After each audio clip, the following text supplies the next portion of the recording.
মহাপুৰুষ শ্ৰী শ্ৰী মাধৱদেৱৰ জন্মস্থানক বিশ্ব দৰবাৰত পৰিচিত কৰি দিয়াৰ লক্ষ্যৰে আৰম্ভ হৈছে এক সুন্দৰ পদক্ষেপ।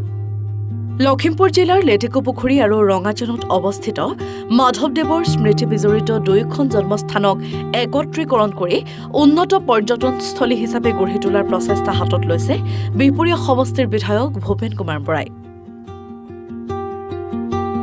এই পদক্ষেপ বাস্তৱায়িত হলে মাধৱদেৱৰ স্মৃতি বিজড়িত এই পবিত্ৰ ভূমি কেৱল ধৰ্মীয় ক্ষেত্ৰ হিচাপেই নহয়, অসমৰ এক উল্লেখযোগ্য ঐতিহ্যবাহী আৰু আধ্যাত্মিক পৰ্যটন কেন্দ্ৰ হিচাপেও গঢ় লৈ উঠিব বুলি আশা কৰা হৈছে। বিধায়কগৰাকীৰ এই পদক্ষেপক স্থানীয় ৰাইজেও উষ্ম আদৰণি জনাইছে।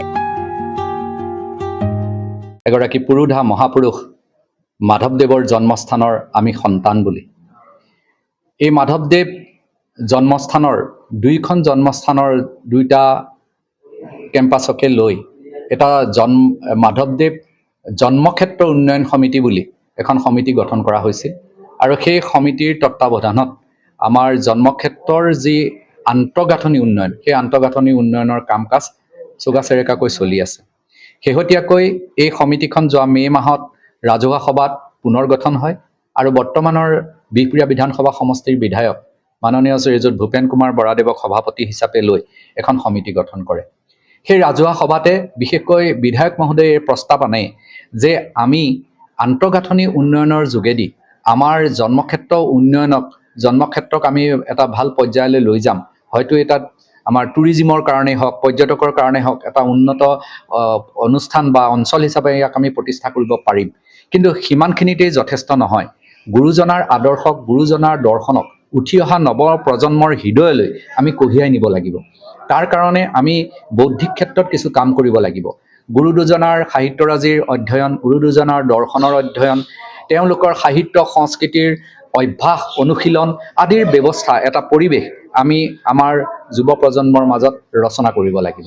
আৰু সেইকাৰণেই সেইদিনাখন সৰ্বসন্মতক্ৰমে বেলেগকৈ এখন সমিতি গঠন কৰা হ'ল, মহাপুৰুষ মাধৱদেৱ অধ্যয়ন, গৱেষণা আৰু বৌদ্ধিক জাগৰণ পৰিষদ বুলি। আৰু তাৰে সভাপতি বিহপুৰীয়া মহাবিদ্যালয়ৰ অধ্যক্ষ ডক্টৰ অমূল্য হাজৰিকাদেৱ, উপসভাপতি হিচাপে আছে আমাৰ শংকৰদেৱ মহাবিদ্যালয়ৰ অধ্যক্ষ ডক্টৰ সোণাৰাম কলিতা, আৰু মই নিজে মনোৰঞ্জন শৰ্মা আৰু নাৰায়ণপুৰৰ বিনোদ কৃষ্ণ শৰ্মা ডাঙৰীয়া আমি যুটীয় সম্পাদক হিচাপে আছোঁ। আমাৰ আন এগৰাকী শিক্ষাবিদ পূৰ্ণ বৰা আৰু ক্ষীৰোদ বৰা ইয়াৰ সহকাৰী সম্পাদক হিচাপে লৈ 21জনীয়া সমিতি গঠন কৰা হ'ল।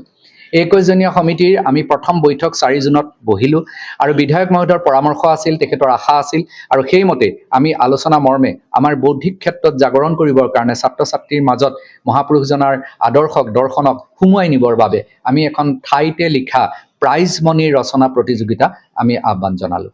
আৰু সেইমতে এটা সুন্দৰ বিষয় আমি নিৰ্বাচিত কৰি আমাৰ সমষ্টিৰ অন্তৰ্গত 3খন মহাবিদ্যালয় আৰু একমাত্ৰ বিশ্ববিদ্যালয়ৰ স্নাতক পৰ্যায়ৰ ছাত্ৰ ছাত্ৰীসকলৰ মাজত আমি এই প্ৰতিযোগিতা আহ্বান কৰিলোঁ। আমি ইয়াক প্ৰচাৰ কৰিলোঁ আজি 20 দিন ধৰি। এটাইকেইখন মহাবিদ্যালয় আৰু বিশ্ববিদ্যালয়ৰ কৰ্তৃপক্ষই সহযোগত ছাত্ৰ ছাত্ৰীসকলৰ মাজত আমি এইখিনি প্ৰচাৰ কৰিলোঁ। আৰু আজি পুৱা 10:30 বজাৰ পৰা এতিয়া 12 বজালৈকে 1.5 ঘণ্টা সময় এয়া আমাৰ 4টা কেন্দ্ৰত এতিয়া আমাৰ পৰীক্ষা দিয়াৰ নিচিনাকৈ ঠাইতে লিখা ৰচনা প্ৰতিযোগিতা চলি আছে।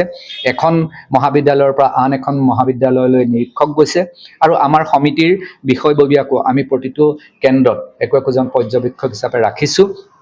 আমি আশা কৰিছোঁ এই সকলো সফলতাৰে হৈ যোৱাৰ পাছত ইতিমধ্যে আমি এতিয়ালৈকে পোৱা বিহপুৰীয়াৰ পৰা জীৱন কৰ্মীৰ ৰিপৰ্ট, এনে ভাৰত 24।